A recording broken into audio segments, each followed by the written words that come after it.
today. We're back before you with an update on where we're at with this Westfields Central piece that we talked to you a couple months ago at the intersection of 950 West and 700 South. After a nationwide search, we've selected Tom Lowe to lead us through the design of that piece, moving beyond the concept and discussions that we've had previously. Tom is the director of Civic by Design in Charlotte, North Carolina. He's a registered architect and a certified planner. For some reason. He was previously a partner with DPZ, which is a world-renowned planning, urban design, and architecture firm, and he established and directed a studio office based in Charlotte for them for 17 years. Now as director by Civic by Design, he continues to lead architecture, urban design, and infrastructure design projects. He's completed more than 150 multi-day design charrettes and directed numerous award-winning traditional neighborhood design projects. And we're glad to have him with us today to be able to show you where we're at on this project and get your feedback. Take it away, Tom. Great, thank you. That was a very kind introduction. Thank you, Josh. And nice to meet everyone. It's a big group tonight. And usually it's Josh and myself and David Simpson. We've been working diligently for the past few weeks,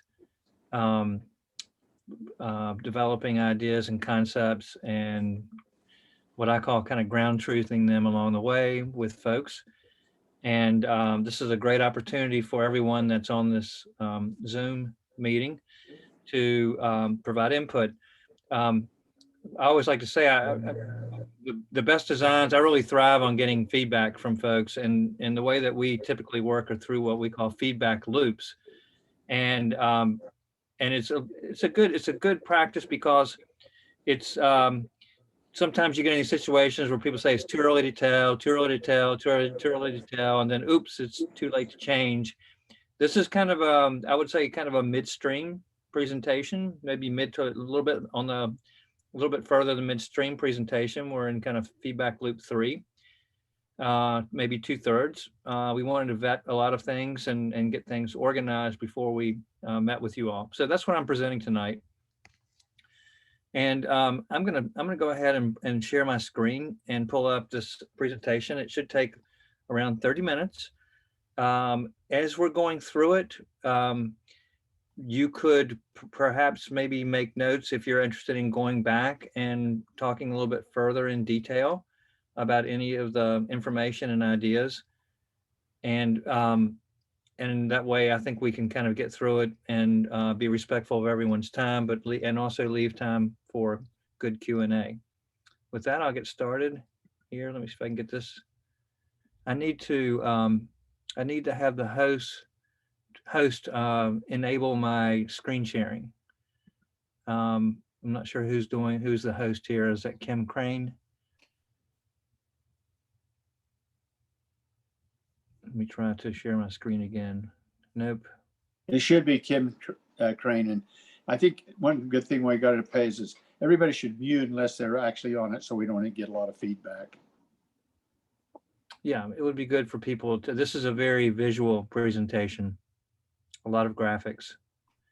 Kim is muted now, but she may be working on getting, enabling me to share my screen here. She is. She actually was trying to help Troy get logged in. Oh, okay. All right, well, while we're waiting for that, I will basically talk a little bit more about what we're going to be looking at tonight. We're going to do a brief overview of the site, just so everyone's familiar with it. And then we're going to talk a little bit about the structure, the pattern of development, going back to the historic models of that's been used in the Salt Lake region for since the beginning. We're going to share with you a series of options that we studied initially, and then how we arrived on basically taking it in one direction. Okay, so now, and then I'll go from there into some plans. Okay, I think I'm allowed to share at this point. Let's see how this works. Okay.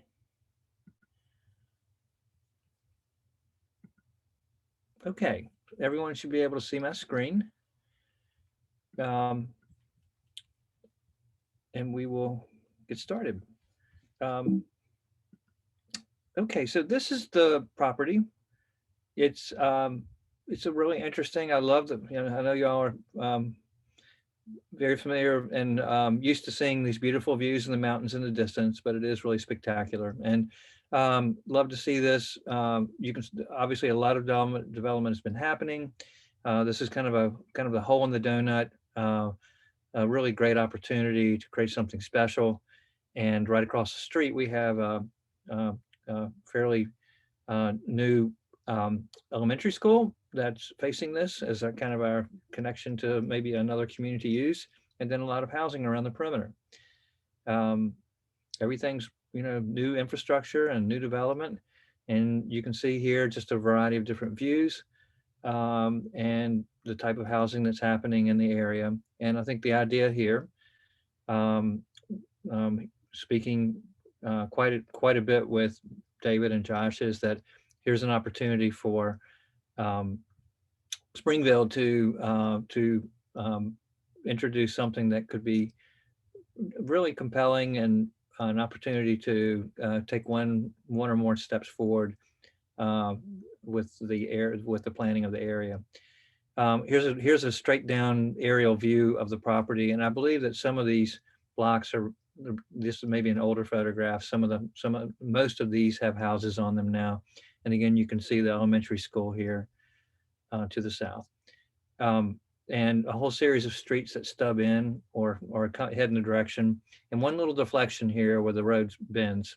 And I don't have the names of the streets here, so if people need to be oriented, maybe David or Josh can chime in here at some point. So just as a reference, I'm going to reference a few things here, and as opposed to going into a lot of detail, but I just want to make sure everyone's aware. There's quite a bit of study here leading up to this presentation tonight. We explored a lot of different possibilities. And one of the things we did, I've actually worked out in your area in the past several years on a small number of projects, including, I think it's the University Mall redevelopment. And we, the kind of new urbanist planning profession, had a big conference out there a few years ago, and we did a lot of studies in terms of patterns for what was called the Utah block. And what's really interesting, it's a large block, but it creates all sorts of opportunities within it to do lots of different things. And these are just examples of different patterns. And I'll leave it at that. But it's very interesting and compelling. And in fact, it helps shape some of the, I would say, most forward-thinking recent developments in the area. This is the Daybreak development in Salt Lake City.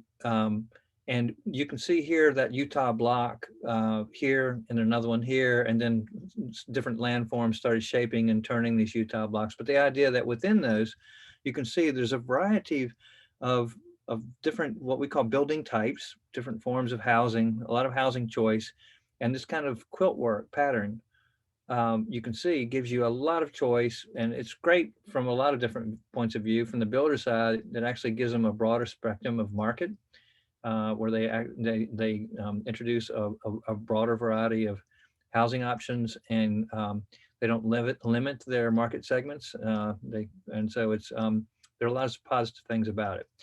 So when we were working on the site, these little postage stamp doodles, I'd call them that, were basically ideas that were based on that Utah block and also a lot of other different patterns. These are like A through T, I think, quite a few. I think there are 20 of them. The one that I believe you had seen before, which was kind of like basically introducing this idea for this property, is this pattern right here, where there's a green space on the corner and basically a kind of a greenway that bisects the property. And we just studied a whole range of different patterns here. And I'm not going to go into these except for references, but everything from formal squares based on like Savannah, Georgia, all the way to more organic patterns that had to do with other similar projects, and some of even the resort villages that I've been involved with. And interesting ideas came out of each of these. And we vetted these. We actually, along with David and Josh, we brought in some of the other staff, some of your staff, your department heads, and basically had them really weigh in on this, because we wanted to make sure that things like the infrastructure and things like stormwater management and drainage and slope and all those good things, and also making sure we had a good balance of open space and development areas. We really kind of vetted all of these based on that. And we arrived at something that was somewhat similar to the original, where there's a green on the corner, but basically created something a little bit more, I would say, a little bit more, less kind of grid light and more kind of basically organic, you might call it. But really doing very similar things with connections of streets that bisect the site. And also, since the site slopes from this top corner down to this bottom corner, this natural kind of drainage and linear park system made a lot of sense. So it was vetted that way and made a lot of sense. Now, the other thing that we had some good discussions about was the fact that I think in previous council meetings, there was a discussion about the interest in providing more housing choice than just the same, basically these are all pretty much the same size houses around here. I mean, there may vary some, but basically it's the same kind of, single family home, same, relatively same size lots. And so this is something that opportunity to create a lot more variety. And as part of our collaboration, Josh and David went to task, and we started talking about a lot of different building types, and they visited Daybreak and brought back lots of images of examples of what they felt were compelling and ideas that we could even consider. Here's one group, here's another group. You can see just lots of different things going on here. And it's not just, pretty pictures of the fronts of homes, but we're studying things like, rear lanes and alleys and street design and park space, all sorts of good stuff that way. And then Josh really got on the internet and basically created this incredible catalog with links to lots of different ideas. And basically with commentary here, both good and bad. And I asked him, I said, look, don't show me all your best stuff. I want to see some of the stuff that maybe you really don't want to happen here. And so that's where I'm going to start after I show you these images. So what I started working on is taking all this really big variety of building types and seeing how they fit into this block pattern. And we came up with basically two models. And I'll just explain these briefly, but they're similar in a lot of ways. We're using basically this block and street and green space structure, but the lot platting is two different models. And I call one the normative platting, where all the lots are a standard depth of about 100 feet or so. And basically the unit types are interchangeable, from attached to detached to multifamily and so forth. And then there's the diverse platting, which you have different lot sizes based on the kind of building type that we're looking at. And the other way I describe this is the normative platting is more East Coast, where I'm from, and diverse platting is more kind of this West Coast model. It kind of came from California. And I would say and I've described this as the main difference is that the normative platting with the standard depth lots creates an opportunity for the units to be placed more on the front, and then having basically a backyard of open space. And then typically there's a detached garage that can also include an accessory dwelling unit if you like. And basically that forms the basis of most of the building types on this model, where this one, more of the kind of diverse California model, West Coast model, detaches the back. Basically, there are no backyards per se. It's more shared open space. And the smaller units or the accessory units basically actually become their own freestanding and platted units. And you have these kind of rear muse lanes, people call them muse lanes and so forth, muse types. And I'll show you examples of that.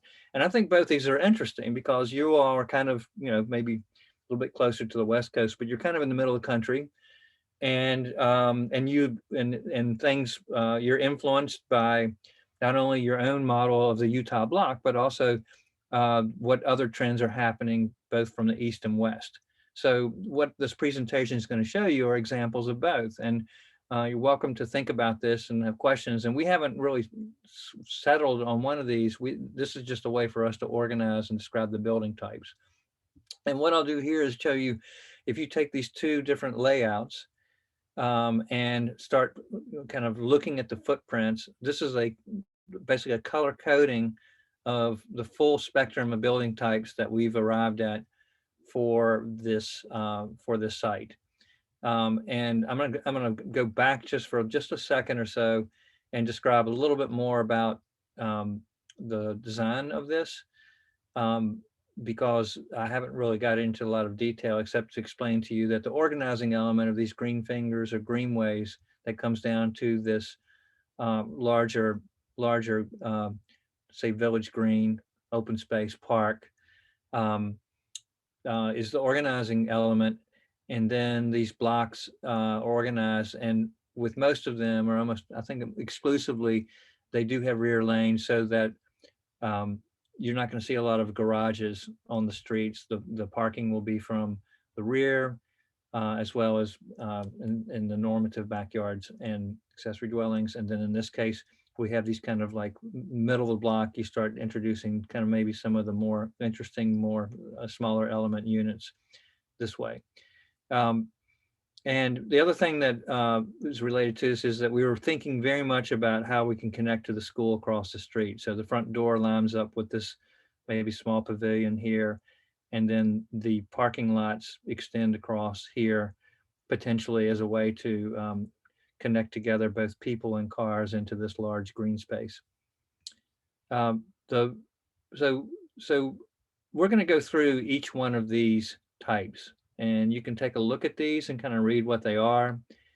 We'll start and go through these, and just because it's really important to kind of see, what does a pair house look like? What do you mean? What's the difference between an apartment house and an apartment building?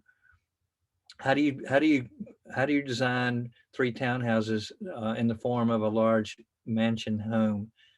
How do you, what does a muse house look like? And so forth. What's the difference between a house and a cottage? Bigger and smaller. So with that, I'm going to move into it. And before I do, I'm just going to one reference. And again, this is kind of intentionally a little confusing, but it all make more sense at the end. The idea that this is the normative model, both the master illustration and the unit types, and the same thing over here. This is the diverse model. And then each one of these little postage stamps indicates a color coding for just one particular type. Like this is the townhouse parked behind with an accessory dwelling unit, and you can see where it's located within the plan. What's interesting is that some of the types work really well with normative platting, and some of the types work really well with diverse platting, and then some of the types here in the middle work for both. And so you'll see that there's kind of a mixture in example. So let's get started with this. We start with basically what people worry about, what we don't want here. And so these were examples that we all brought to this. And just as a reference, I think when people say, multifamily, what does that mean? These are the kind of things that if we are actually developing kind of a form-based set of standards, we can avoid lots of things that people think they worry about and don't feel like it's appropriate. For example, when if you actually say, let's do townhouses, but you allow them to be front loaded as opposed to rear, then also basically you just get a streetscape full of garage doors, and you get front yards that are just basically solid concrete, as opposed to rear lanes where you have really nice inviting facades. Also, you can basically have a house that's dominated with a garage door, like these two here. You can put big multifamily buildings plopped down with big parking lots around them. So people really aren't connected to the community. They just walk out into a parking lot and get in their cars, as opposed to having walks and front doors that open onto the streets. And, things, just very simple things, but basically making sure that we have a place to put, the trash cans, not just, put them wherever they want to go. And also blank facades to your streets. You want to have basically active frontages, and just, but sometimes architecture plays a role in that. And so it's the kind of thing that we can really regulate in a lot of different ways. So with that in mind, let's just go through what we're talking about in terms of houses. And this basically, what you'll see on the lower left are the two plans, or one of the plans that show color coded where these particular units could be located. And this is all more or less interchangeable, but there are certain types of development, or certain types of housing which makes sense in certain locations. For example, kind of like larger homes, which are similar to what's around the perimeter, would make sense around the perimeter of this property. And then as you get closer to the center, the greens and the greenway here, then basically you can increase the density of the building, the housing types. But these are house plans. I think these are all from Daybreak. This is an illustration model, typical floor plan, and you can see that the architecture it varies greatly, and it's intentional. And one of the things we can regulate, we can regulate style, but in this case, we decided to not get into a style book. We really just wanted to regulate things like porches, where the building's placed, what the setbacks are, where the parking goes behind, and let the architecture evolve in a nice direction. We can certainly regulate things that people aren't interested in terms of maybe inexpensive materials, or too inexpensive materials. This is a house. You'll see a title at the bottom. These are single family houses too, but they're cottages. You can see they're smaller. And we have examples of new models. Here's some of the models that are built. These are still around the perimeter, and here's some historic examples in your region, which I think are very charming, and we can really look at these examples as a nice scale, and related to your historic architecture. Here are what we're calling pair houses, and again, here are two historic examples of 2 units in the form of a house. And then here's some of the new ones that are being built right now, which are quite lovely. They have nice, some of these have nice porches. There's a nice scale. And these are very probably compatible in scale to a lot of the larger single family homes around the perimeter. So it makes sense, maybe these could be another option for the perimeter.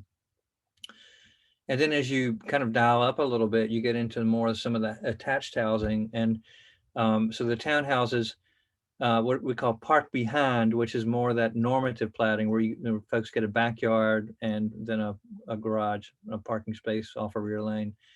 You can see that I've got examples of both East Coast historic architecture, and then some of the new kind of hip stuff that's happening in Daybreak.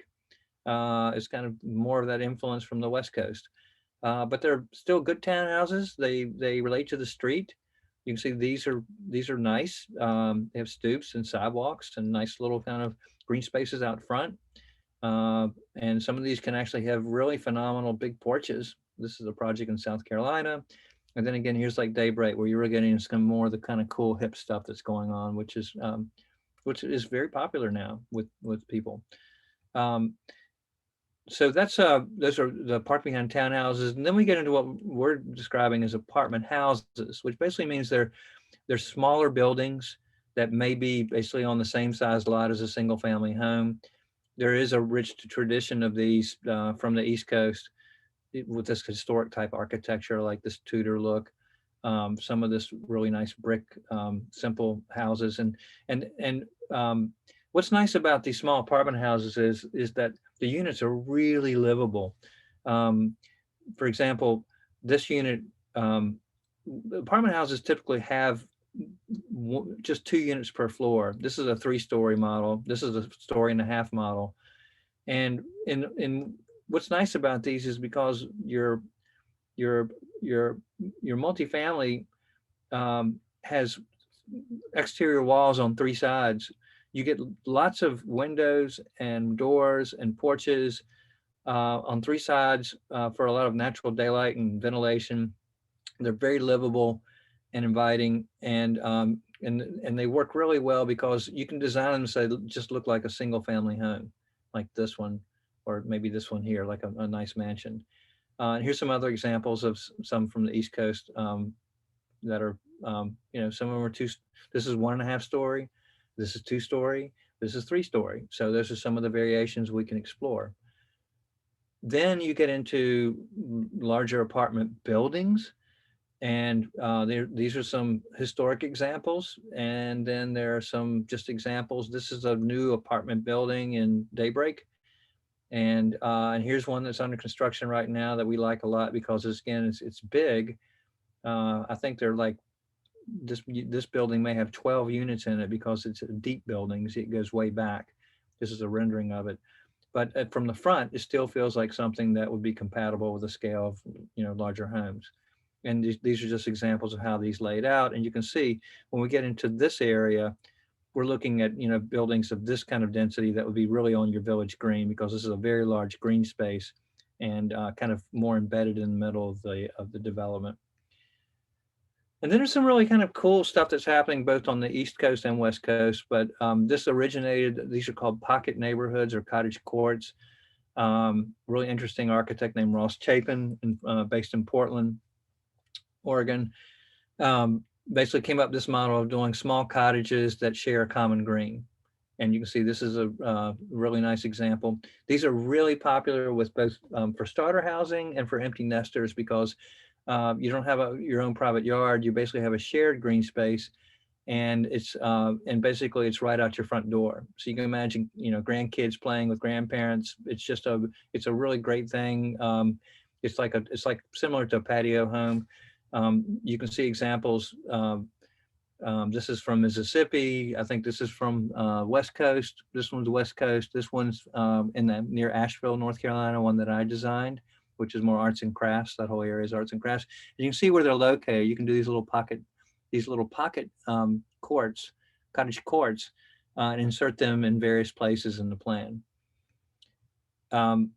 Then there are kind of getting back to more of the West Coast model. This is the Townhouse, which is a park under. This is a little bit more of a dense model where you don't have a backyard. You basically drive in underneath your unit, park, and then basically the main living levels usually on the second floor, with bedrooms on the top floor and the kind of front of the bottom floor.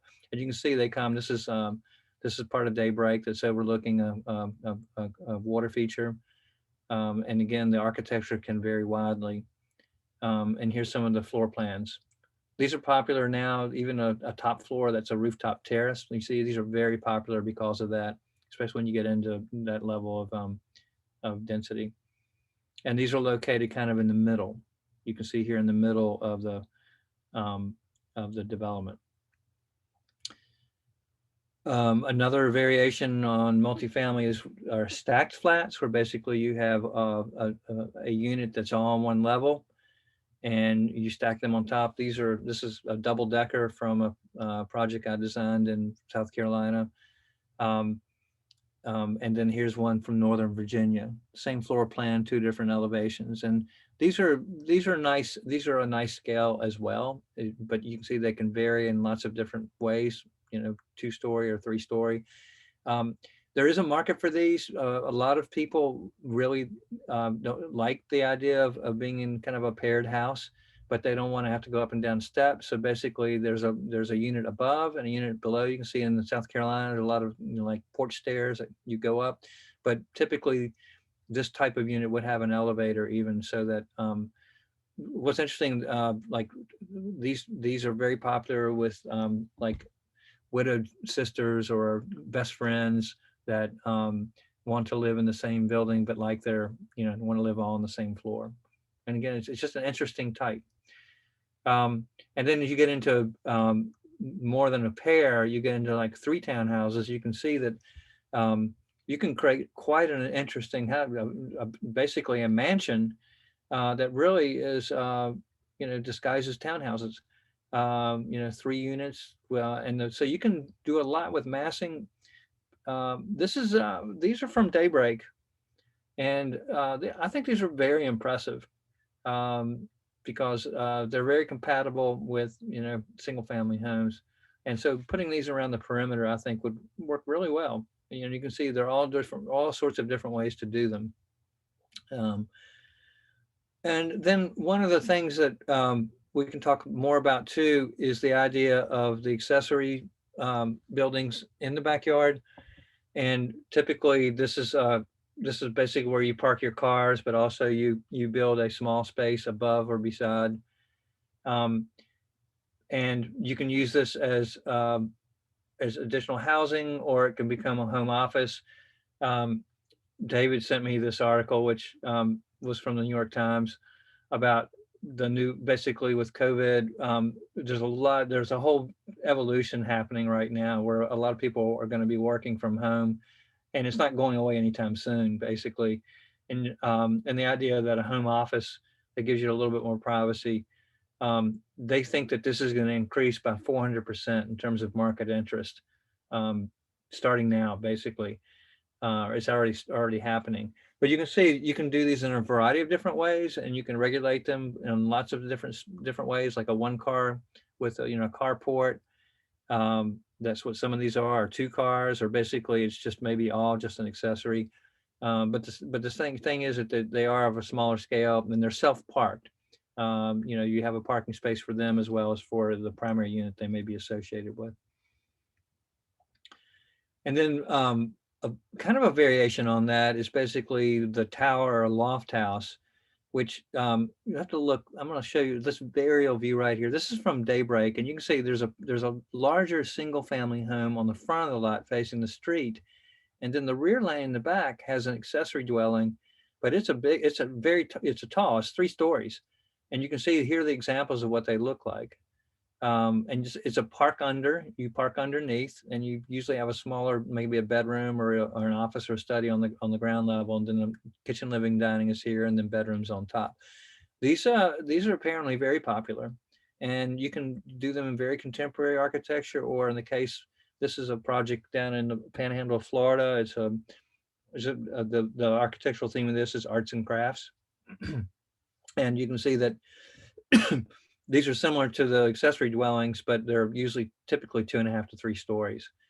Again, people love the idea of if they're in a location which is highly amenitized with community services, they're very comfortable with this kind of architecture and housing pattern. So this is an option too. You can see those here are kind of embedded in the middle of a block, in these 2 blocks here, and then also in the back area here on the edge. And so one of the questions is if these smaller scale buildings would be kind of a buffer between from the other kind of more like townhouse development in the middle. Almost done. Muse houses is an English term. There were a whole series of carriage ways in the back of blocks in English cities like London, the Muses. And so this really innovative firm based in Berkeley called Opticos worked with Daybreak and developed, you can see what they look like. Basically, they're skinny units that are inserted down the middle of blocks, and you park behind, and basically you do these really wonderful little kind of you can actually drive down them, and, you know, for if you want to service them or, you know, move in furniture. But for the most part, they're very pedestrian friendly, and they've been very successful. You can see here's a whole block, and in the middle of it are these Muse houses.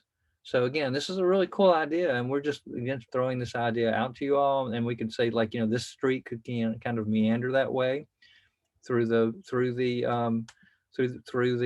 property. And you know, you could have some of those as well. Then one of the ideas was that, well, around this really nice village green, wouldn't it be nice maybe if there was some, you know, destination there, like a cafe, or small business shop, so that folks within the surrounding area, surrounding neighborhood would have a place to walk to, and can basically activate it. And so there are some really nice ways to do mixed use development where you have ground level commercial or retail, and then you have live above or work above. And these are just a range of examples. You can see the top two here are Daybreak. These are kind of West Coast look. You can see the lower mixed use here, and then housing above. And then these are some of the East Coast projects, and what that might look like. This is a cafe, and then the middle level is an office, and then the top level is residential. And the architecture is very compatible with all the single family homes in the neighborhood. So again, and here's another version, another variation on that. And the idea is we just say, well, you could do maybe something that's right next to this large green here that has good access, and all this extra parking here could be help accommodate. This is more of a destination.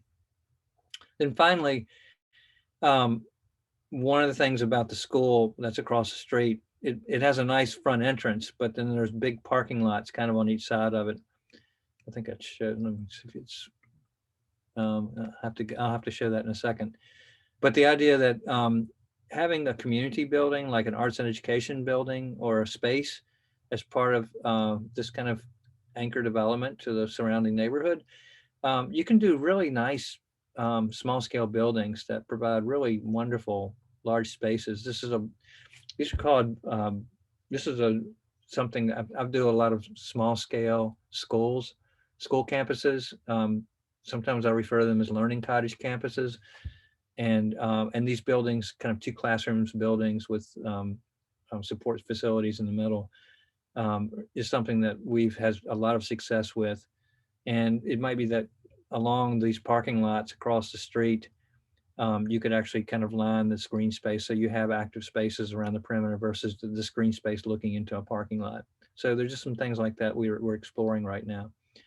So that's all those building types. I know I'm sure your eyes are kind of glazed over at this point a little bit, but I just wanted to kind of show you, we really wanted to introduce a lot of variety here, and we can kind of boil this down some, I think, as we move forward. And just everybody will say, people always want to know what the numbers are. So these 2 images basically show the normative plan, which generates within each block. There are typically at least 2, usually 3 different unit types. You can see them listed by block here. In this case, including the accessory dwellings, we're around 250 units. Again, about 100 of these would probably be the smaller scale accessories that would be secondary to the primary dwellings. So that's one model. That's the East Coast model. And then the West Coast model is like basically taking these smaller units and making them standalone, which you can see here and here and here and along here. And with that one, we don't really have any accessory dwellings. We're still around close to 200 units in that model. And obviously these are not exact. I mean, when you start thinking about the patterns here, there are 100 different ways of doing it. But you can see with all these interesting examples that we're showing you, there's lots of opportunity to do something at this scale. With that, I'll take you to, this is basically, again, just as for reference, showing all the different building types and where they're located. And then the way that we could regulate this to make sure that even though we're not sure exactly which building types that ultimately will be the outcome, we can regulate it. And this is what we studied early on by saying that you can do your zoning, so you have kind of the center area, the general areas, and the buffer edge areas, and select building types that are appropriate to each one of those and interchange them. And one thing I'm working with Josh on specifically is basically providing a pattern, basically a template for you all to introduce this type of form-based zoning. And this is an example from another project that shows a full spectrum, not for this site, but a full spectrum, everything from very rural, large lot, all the way down to more like even, basically town center, and things like business parks and production and even industrial and large natural areas. And this is kind of a sliding scale. I won't go into this in detail, but basically what we're looking at is probably a segment of what we're talking about here, which is this kind of what we're calling general neighborhood or center neighborhood model. So for this site, we would be selecting this range of unit types, but none of these at this point. But this is something, again, as a template that we hope y'all would consider for as you're moving forward with lots of other developments over time. This is a great template for y'all to use or consider using because it's very user friendly. So on this site, you can see the idea of the center, general, and edge areas that are color coded. And both these plans correspond to that in terms of the building types. It's just that, again, you can get some variety going on here. Now, when you look at this, you say, I think right towards the end here, you say, well, this is great. We love the photographs you have of all these different examples, but how do you regulate that in a way that's predictable without forcing people into, just one architectural style and one configuration? The form-based standards that we developed, this is a template page that typically each unit type, in this case, I'm showing an example of a house, and here's some photographs of what I showed you before in terms of houses. And then there's basically description and also standards, quantitative standards that make it very predictable in terms of the disposition of the footprints on the lot, where things go, like the accessories, setbacks, where you can place porches, all that kind of stuff. And what you see in red here, basically labeling, saying this is explaining it. This is kind of like a key page. We would do a page like this for each one of those building types so that people knew very, very clearly what that lot's allowed to do. Each lot wouldn't be allowed to do, but gives them the flexibility to explore, different, every builder, every home builder likes to kind of put their imprint on a project, but we'll make sure it doesn't have any of the things that people are worried about. That's the thing that we do with these types of regular. This is simple. It's one page to look at. It's not 300, it's not 300 pages of zoning. It's a very simple way of presenting it. So that's a summary. This is the basically the building types, and then this is also the numbers, just as a summary page. And again, as reference, this shows you the school across the street. It has a great, kind of civic entrance to it, but again, you've got these big parking lots kind of down both sides, and so the idea of extending out another civic building over here and having this great park space and these driveways extending across the street and over so that we have good circulation is something that will work. And we do a lot of studies on greens, and this is the kind of a famous project called Seaside, which is in the Panhandle of Florida. This kind of green space is what we're looking at. I think the one that we're doing for you all is more like, it's not this deep, it's kind of a shallower horseshoe.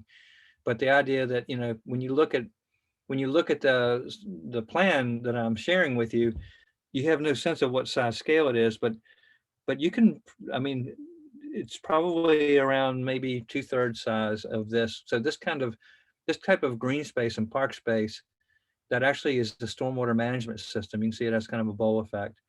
So when they have big storms, it fills with water. You can actually create really an inviting kind of there in this location if you desire. This is kind of a, kind of a little bit of a wow factor here at the end, but the idea that, this is the kind of opportunity we might have in front of us, and would love to hear what y'all's thoughts on it. And but also having really intimate scale streetscapes, that are very inviting at the same time.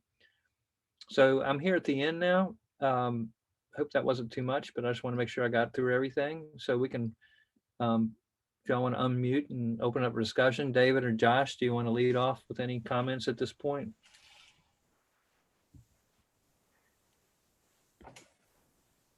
I'm just interested to hear any feedback or comments.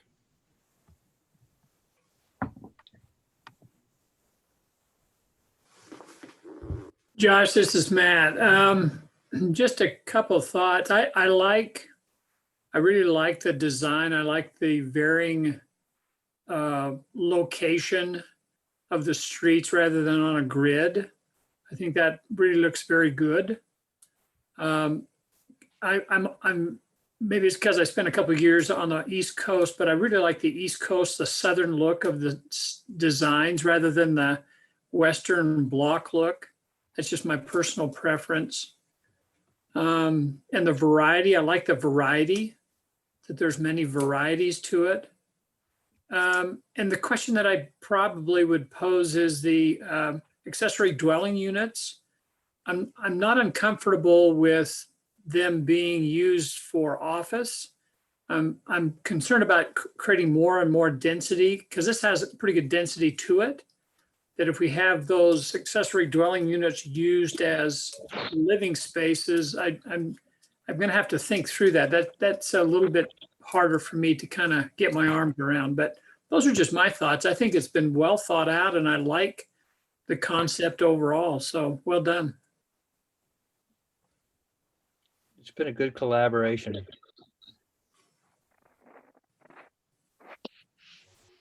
So, hey, this is Craig Jensen. What's the total acreage of that plot? Is it 40 acres?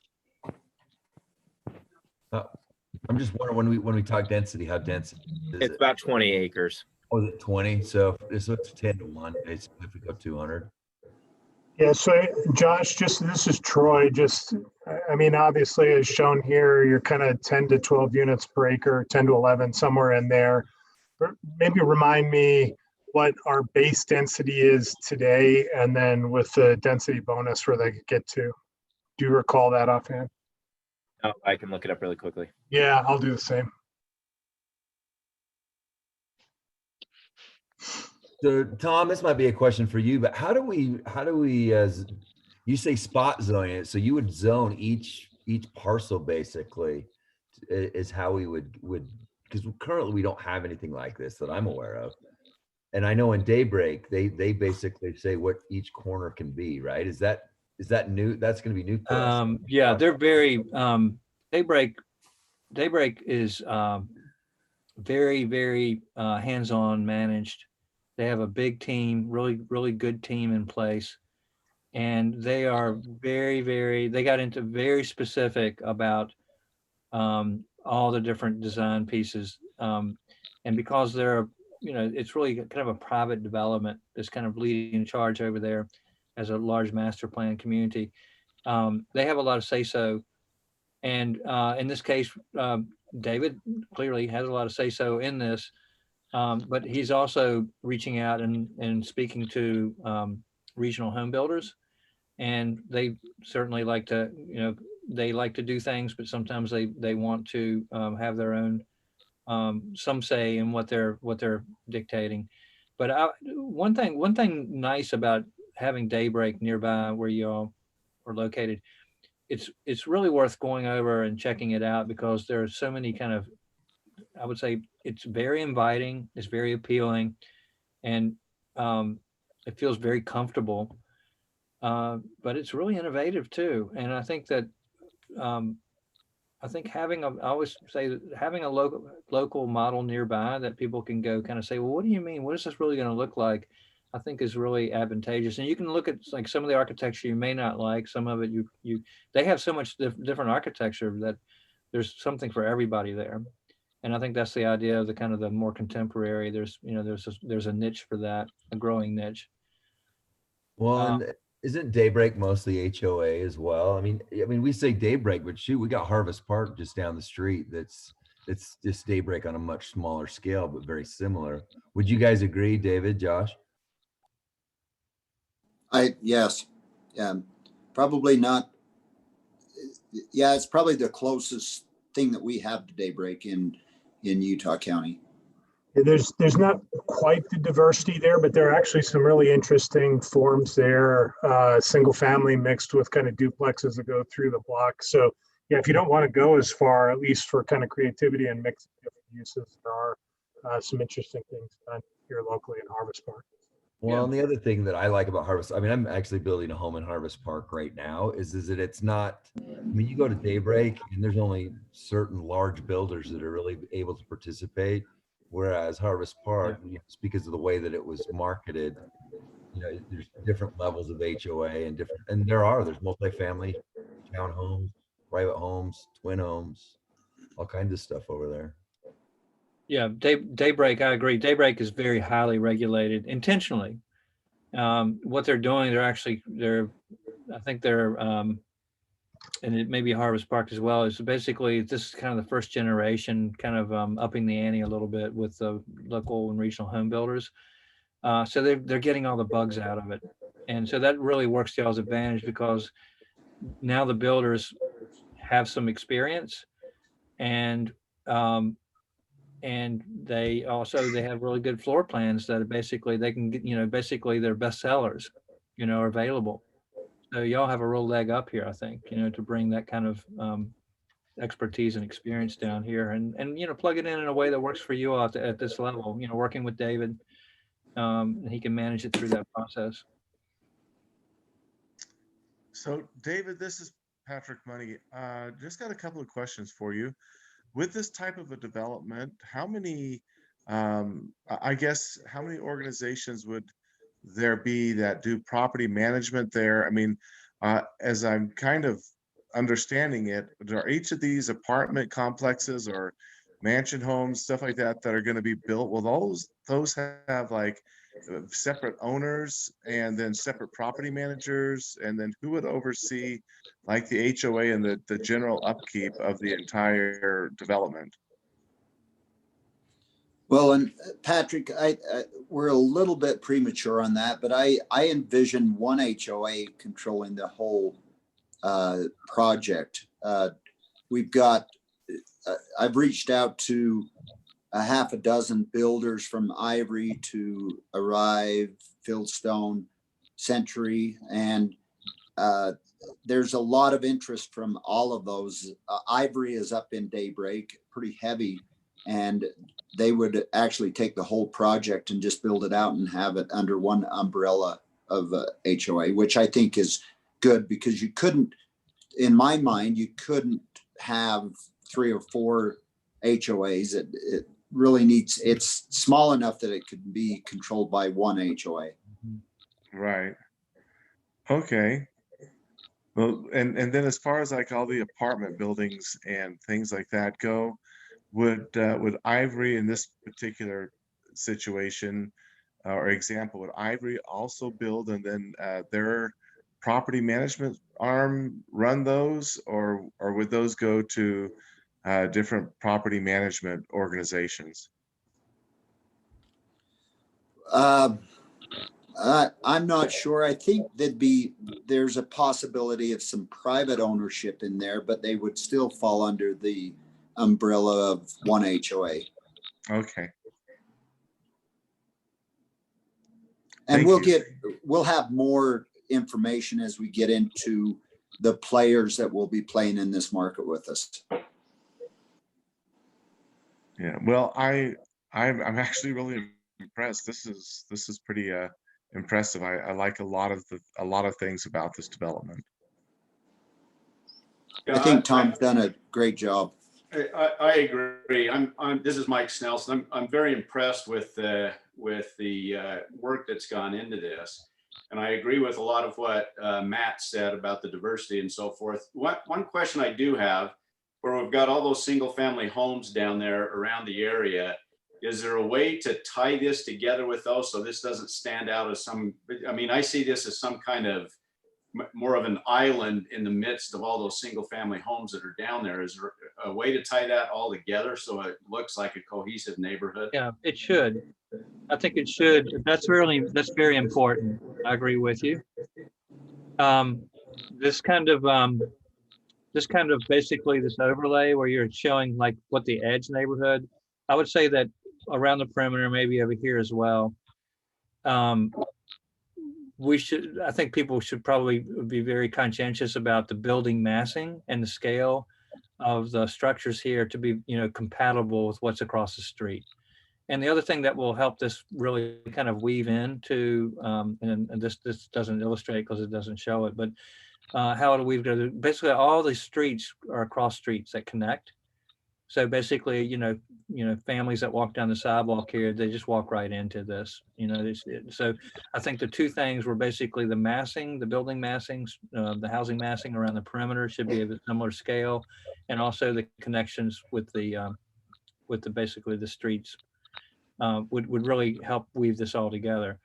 And I think the idea is that similar materials, even the similar architecture might be in order, but sometimes maybe introducing something a little bit different might be okay if it's not too different. And as you get closer to the center here, then I think you can, you can be a little bit more maybe innovative. But I do think it's nice. What's nice about Daybreak is that they were very intentional in terms of making it not look like a real homogeneous cookie cutter project where all the architecture looks the same.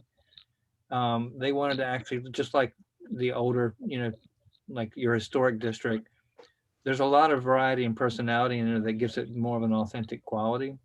And I think they were very conscientious about that. And probably Ivory, for example, is probably very aware of how to do that now.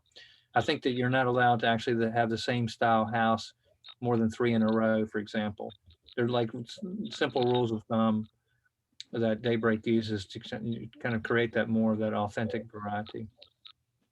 Just to jump in there on that, the Westfields, the hope is that you did have diversity of design and unit types throughout the Westfields to allow kind of both people to experience different things, but also so that you had kind of internal support mechanisms of diverse neighborhoods and people in close proximity to each other. And in some respects, we've been pretty disappointed because, we used some of the local builders are just starting to figure out how to do this better. And so we see more clumping in the Westfields than we'd like to see. And I think one of the exciting things from the staff standpoint is with 20 acres here in the middle, being done very thoughtfully, like we're discussing here, that the transitions work. It allows kind of what we really hope to see throughout the Westfields to kind of have an anchor there in the middle that it kind of ties it together in the way it was originally supposed to function.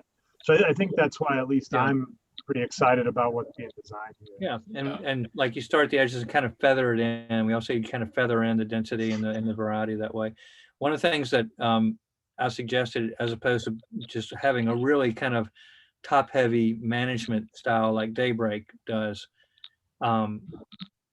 one of the things you can do to guarantee that variety is basically, there's a note right here at the bottom left corner. It says each block shall include a minimum of 3 building types.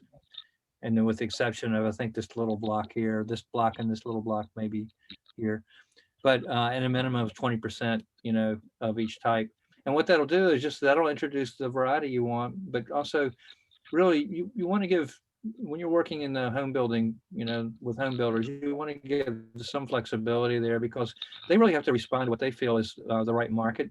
And if you dictate too strong, control, then basically they're worried about missing the market. So this would give them a little bit of flexibility in terms of selecting, the unit types. I have, this is Mayor Child. I have one thing that if we put this many people in this area, which I really do like the design, don't get me wrong, but we put quite a few people in there, it kind of makes me wonder, we do have a school right across the street, but understand that school's pretty full already. Are we going to overload the school system in our area by putting all these houses in there without enough schools for them? I worry a little bit about that. How did Daybreak handle that? Daybreak's got schools. Mayor, Daybreak's got schools kind of throughout their development, and not with this one, but with the larger developments we're talking about, we're ensuring that school sites are part of the planning that's similar to this. Okay. And we've been in contact with the school district, who has indicated they would be willing to acquire and purchase property for fair market value in those locations. And so we're meeting. Okay, I just want to make sure.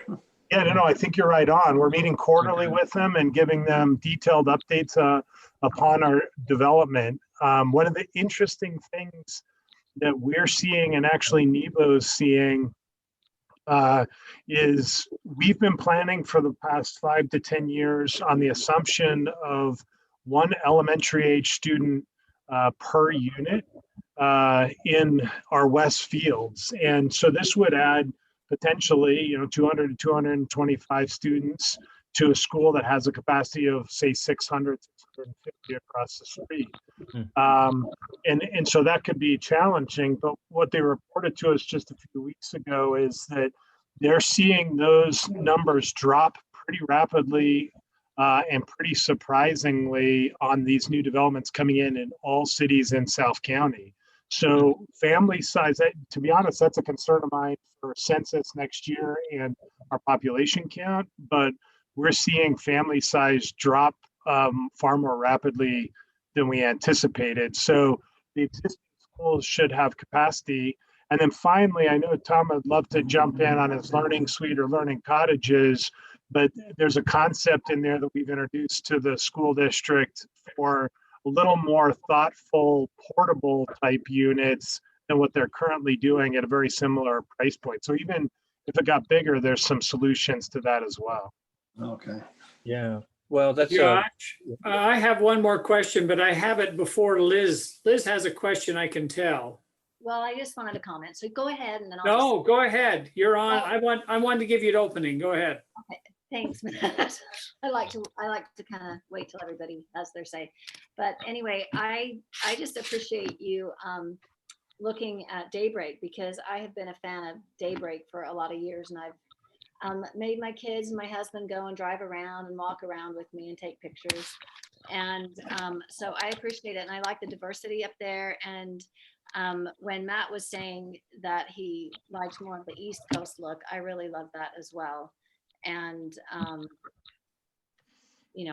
more of a fan of that, but I am a fan of people, being able to choose a little bit too, but having a variety. So Tom, I appreciate what you've done, and it looks really great. And Dave, I appreciate you too for stepping up and seeing what could look really nice there in our community. So I think it looks great, and I like the concerns too that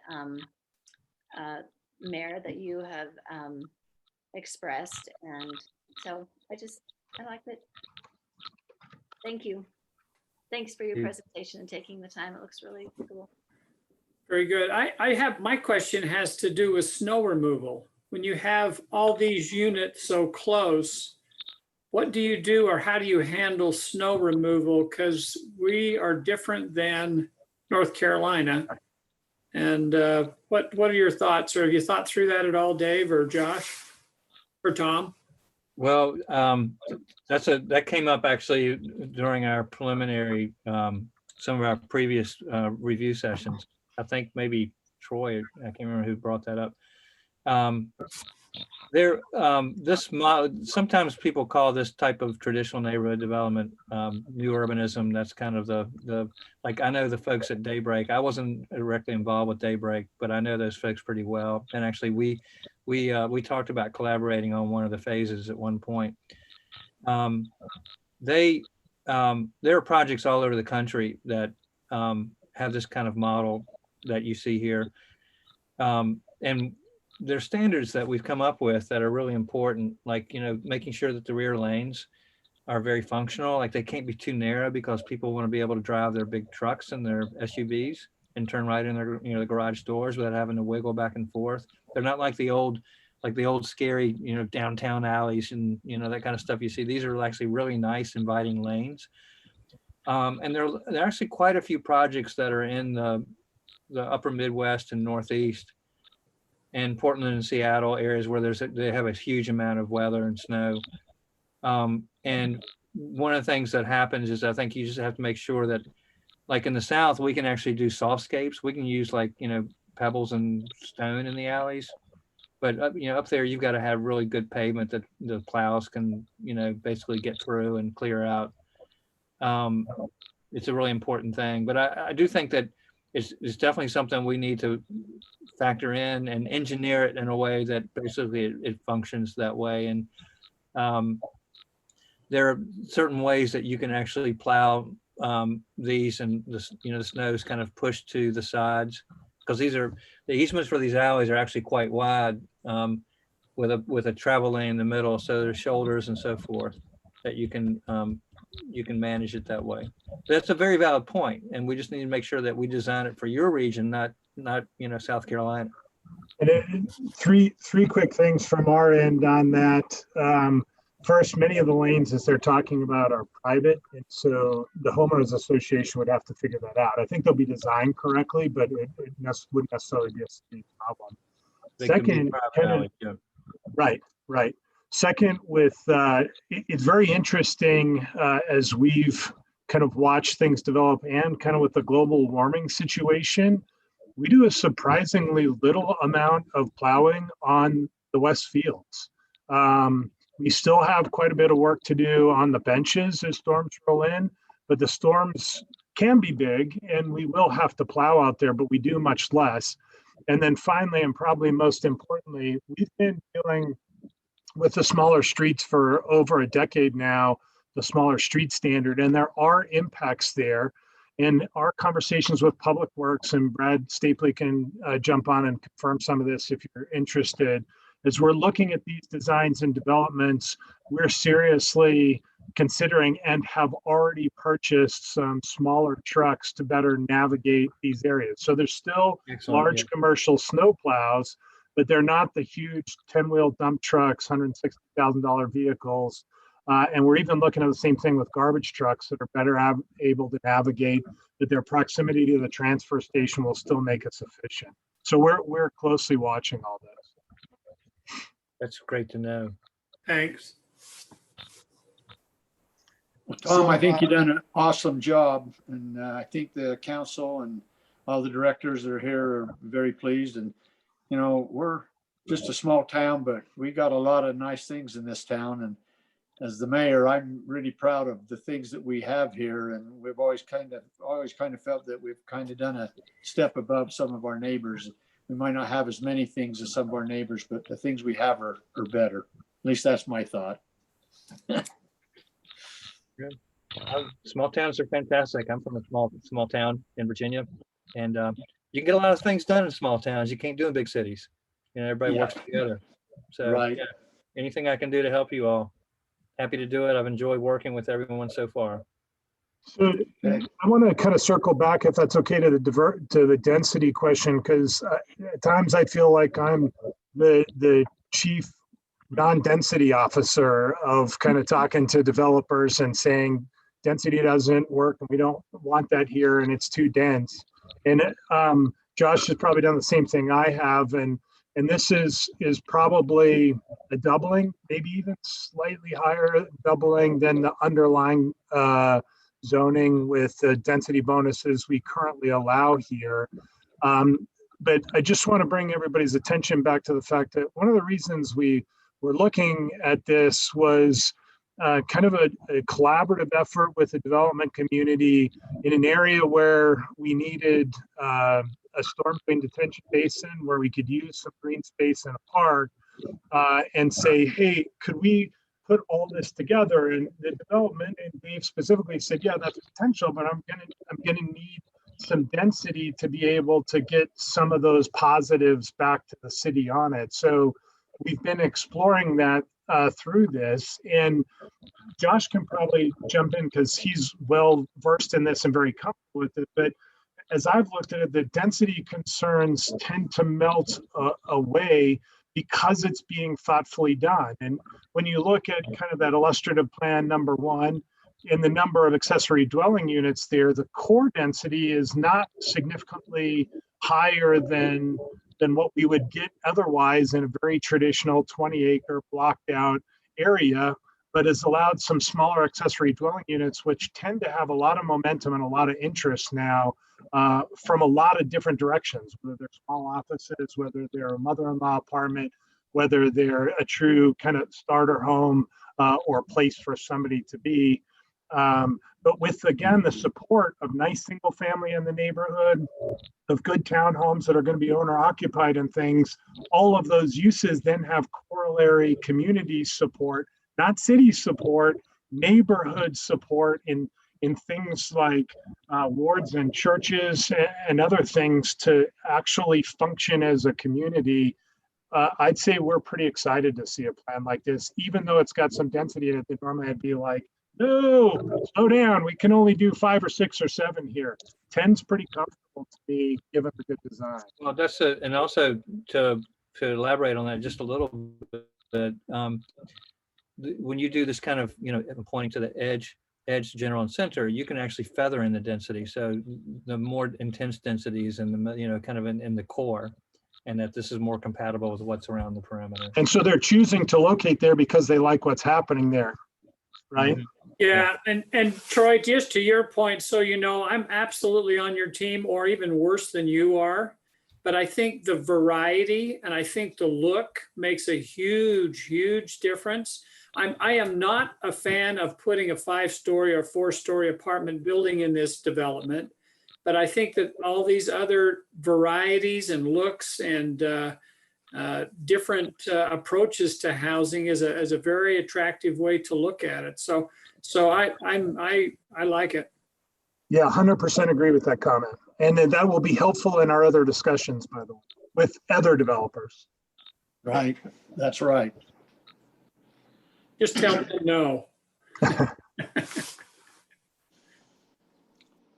great. Does anybody else have any questions they'd like to ask to Tom or to Dave or to Josh or anything right now?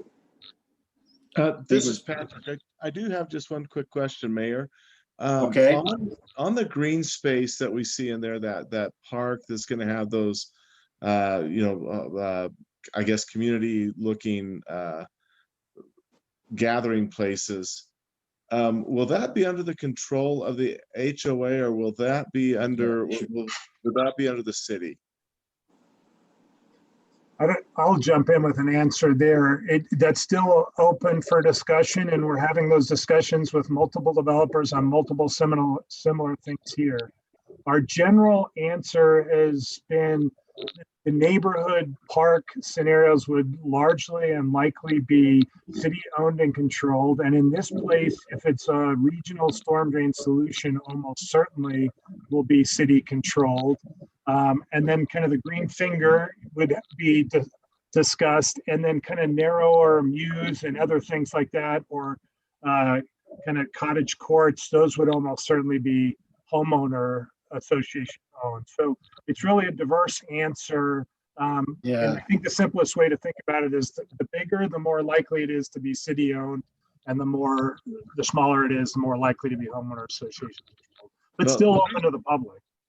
The reason why I bring that up is in the area that I live in, there was a big field that was kind of in the center of our area that we live in. It's kind of a horseshoe, and you know the area quite well. And the builders that built in there, they made it an HOA, which caused the pond to become part of this HOA. And even though it's accessible, when that first started, it was kind of divisive, because some of the kids in the neighborhood that were used to going over to the pond and to the fields and doing some things, all of a sudden they were getting yelled at by these people who were lived there, and were like, well, this is our area, this is HOA, you don't have access to this. And so, I mean, that's calmed down significantly now. But I just would love to make sure that, there's understanding that it really can be a community, and it can flow. We talked about being able to walk across the street and then walk down to those areas. I would just hate for people to feel like it's not a welcoming place because they're not part of that HOA. Yeah, I agree with that completely. I just wanted to touch on Matt's comment just 1 second. One of the things at the staff level that interests us also is the form-based code applicability here. While Tom's saying it's very simple on one page, that's true, but it also ties down form, materials, and other things much tighter and clearly than our current traditional zoning does.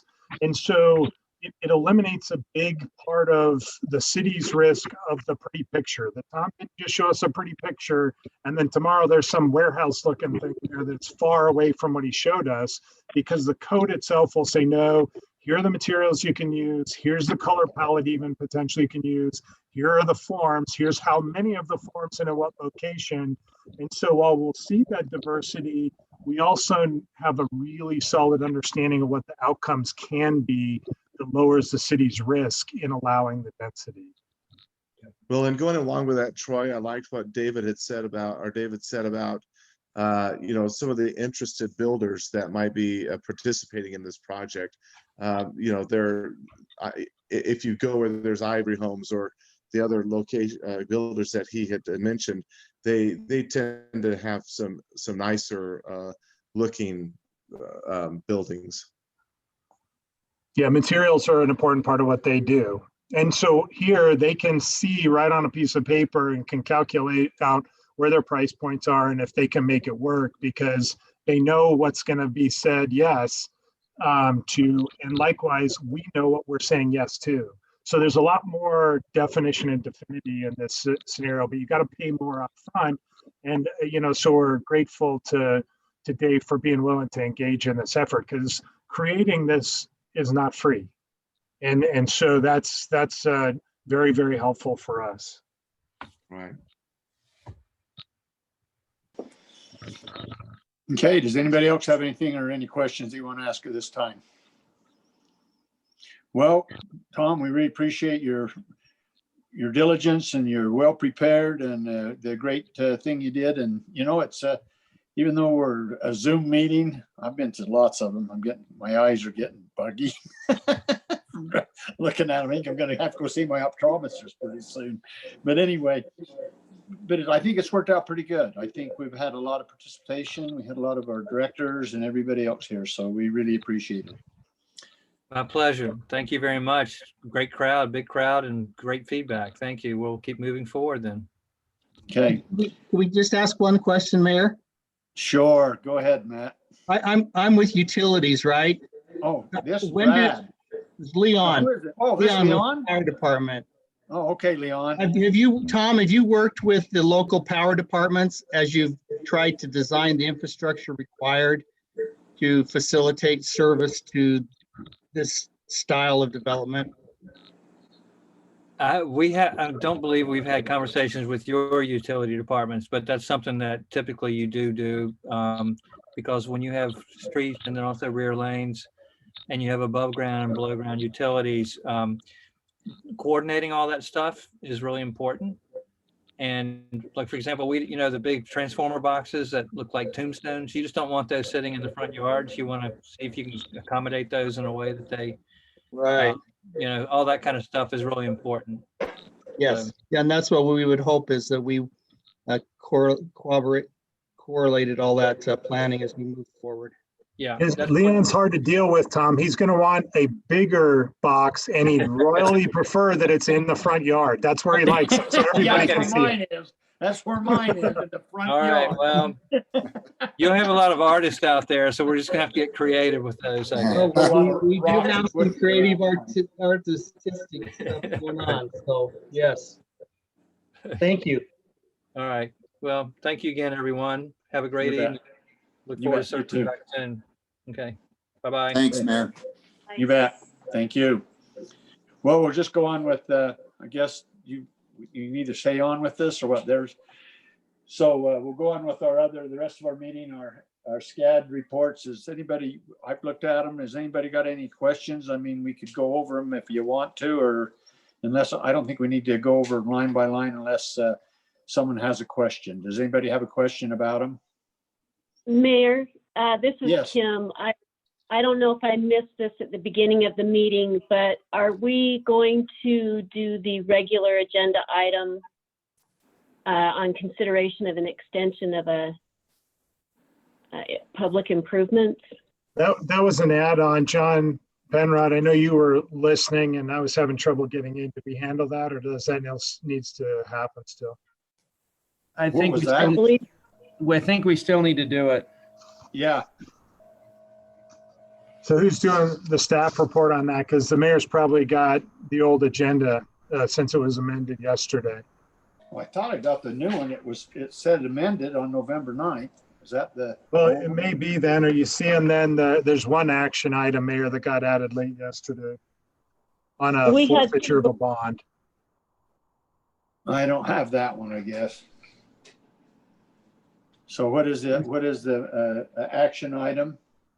Yes, it is, your mayor. And what it is we have a subdivision that I wish I had a picture for you. I don't, but it's over off of 89.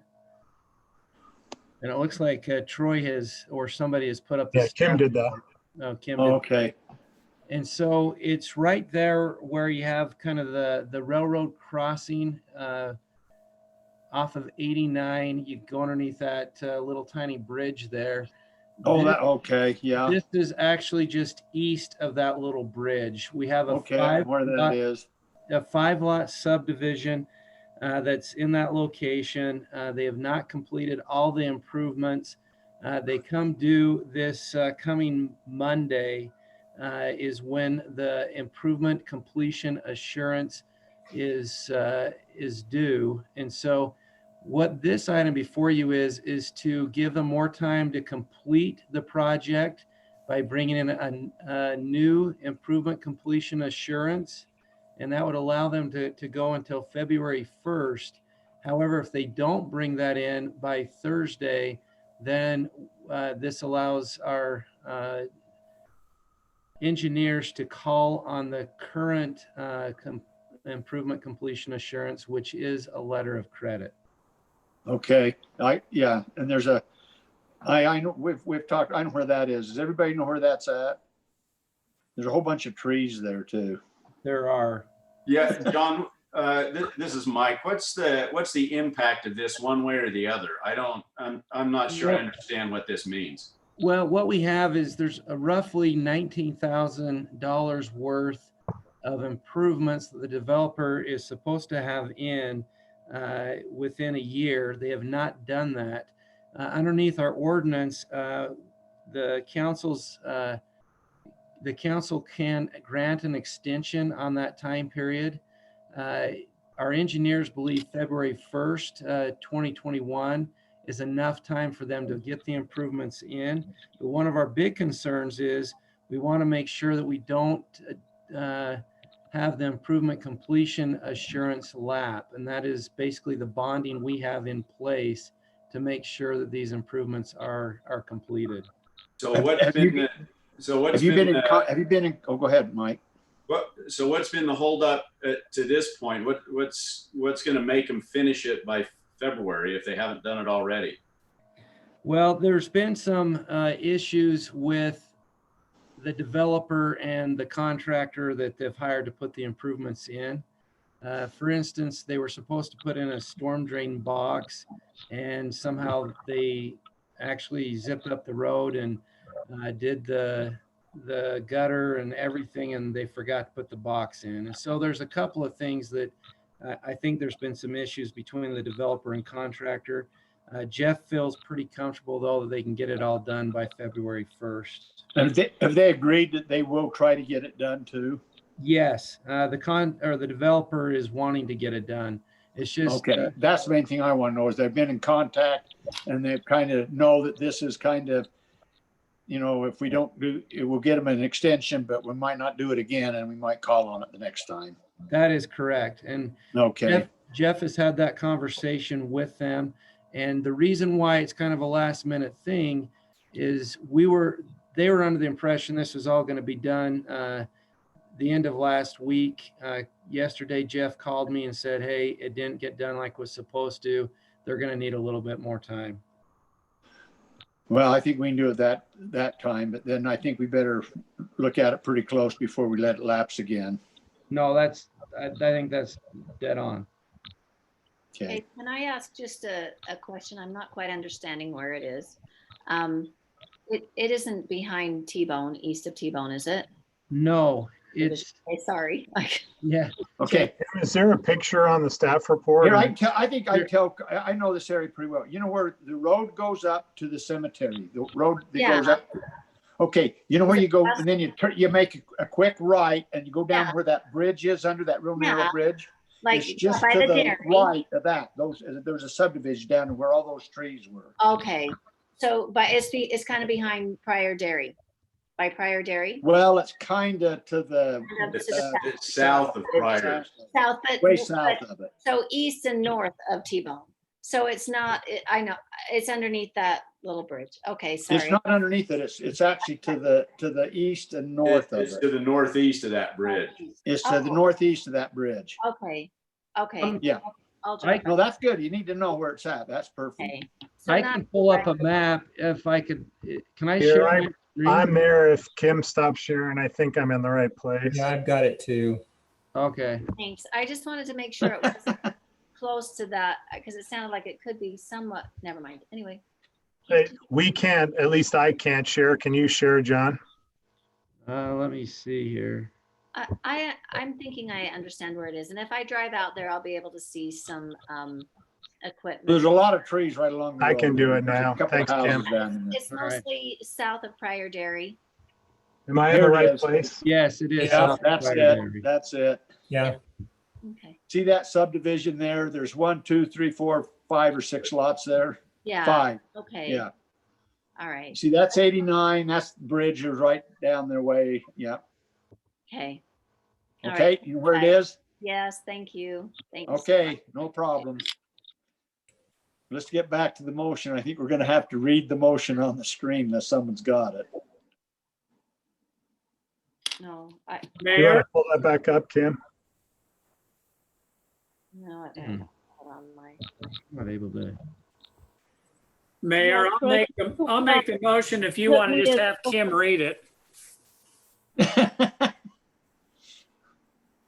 I made you a host, Troy. What?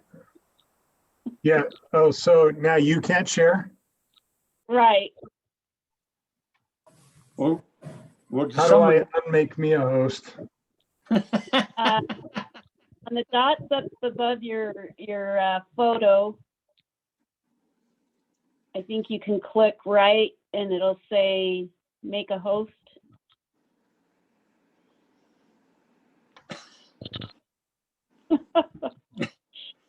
No, I don't have that one. Do you want me to read the motion and then you can approve that? Yes. Yes, if someone can read it. Motion to extend the time period under section 14.5.101 of the Springville Code to install the Wood Hollow subdivision improvements to February 1st, 2021, as long as a new improvement completion assurance is provided to the city by Friday, November 13th, 2020, to cover the costs of all outstanding improvements. Or if the improvement completion assurance is not provided by that date, to call on the current improvement completion assurance to complete the outstanding improvements. Those Okay, are my words exactly. That's my motion. Okay, Matt made the motion. Is there a second? I'll second the motion. Okay, that's just a roll call vote, or no, just I vote. Yes. Yes. All Yes. in favor, say aye. I, Aye. Is there any opposed? The motion carries. I didn't see Patrick's lips move. I didn't even see him. Sorry, I've just not had my video on. I know it. Well, there you are finally. Yeah, I'm holding my phone. I don't want to sit here and shake all night long, so. Okay. All right, I'll go back to what's on the agenda then about the SCAD reports. Does anybody have any questions on them? If not, we'll move on to, there's some discussion about our council meeting next Tuesday. Troy and I have talked about it. We don't think there's a real tremendous amount. We can move what's on the work session to the regular session. I think it would be wise if we just maybe had one more Zoom meeting where the governors kind of put this order out. I think we'd be more conforming to that if we did it. And so we'll probably have a Zoom meeting, and we think we can get everything done in about an hour to an hour and 15 minutes next Tuesday if we start at 7. Is that We've okay with even Huh? trimmed it more, Mayor. I bet we're done in a half an hour. Okay, so does anybody have any problem with doing that for next Tuesday? I have no problem with it as long as Troy understands that after a half an hour, he's taking us all to La Casita. That's a deal. That's a deal. Yeah, but we can't social distance there, so it might not work. We might have to postpone that. Okay. Does anybody else have anything they'd like to bring up at this time? Nope. Boy, anybody from the staff? The staff's been pretty quiet, and I know we had a lot of staff up there on the Zoom. Does anybody have anything from staff that'd like to bring up? I guess not. I'll entertain a motion to adjourn then. I'd I'll like make the to motion to adjourn the meeting. Who was that? It was Mike.